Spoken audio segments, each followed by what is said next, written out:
Alright, problem 49 is um, a power problem, but really it's barely about power. We're going to be doing uh, essentially P equals work over time. So most of the problem is actually finding the work in part A. So let's do it.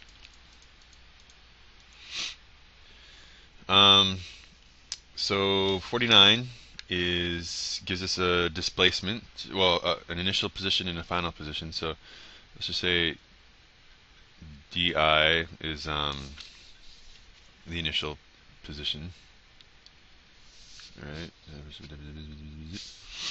And that equals 0.5 I plus 0.75 J plus 0.2 K.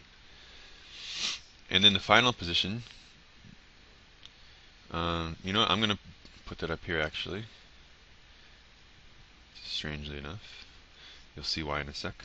The final position is 7.5 I plus 12J plus 7.2, it's gross,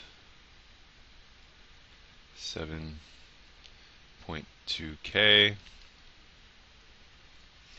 And if we subtract these, we get delta D equals stuffs. I'm going to do them separate. I'm going to do a delta X, delta Y, and delta Z. Right? Because D is all three dimensions. So delta X is the change in the I components, delta Y is the change in J components, and delta Z is the change in K components. That's a 2. Why do we need that? Well, first off, part A is looking for work. Work is essentially force times displacement. And so we also need the force. Force they give us as 2I. I really should be labeling this with the unit. I apologize for my laziness. You'll forgive me. Okay, here's what I'll do. Force in newtons.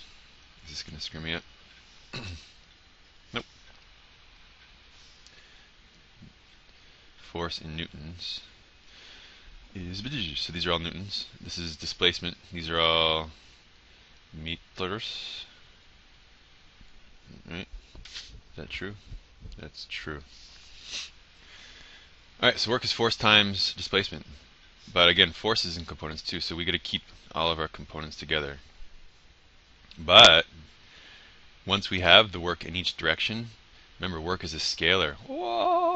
So all we have to do is we can just add them up like regular numbers. Work total is work X plus work Y work, get it, plus work Z. Alright, so what's delta X? Well, that's why I put df on top, so we can just subtract those easily in our head. 7.5 minus 0.5 is 7 meters. Delta y, 12 minus 0.75 is 11.25 meters. 7.2 minus 0.2 is 7 meters. That's cool. So work total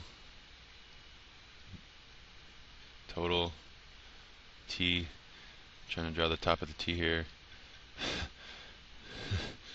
There we go. Equals Fx times dx, or delta x. So that's going to be 2 times 7 Fx times delta x plus Fy 4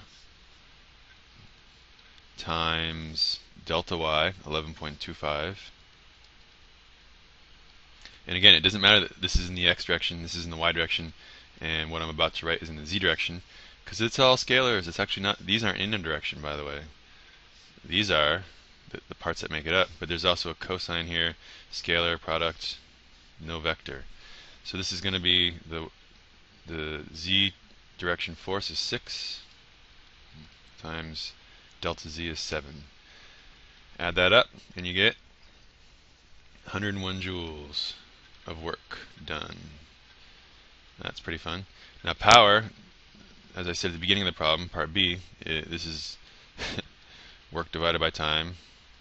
These are constant forces, so this is straight up work divided by time, and it's all of the work, the total work T.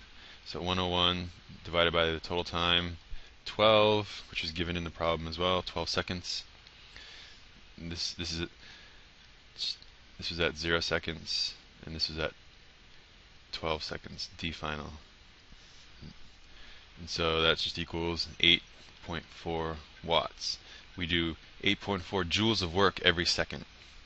Power is the rate at which we do work, how quickly we do work. So yeah, that's it. Bye.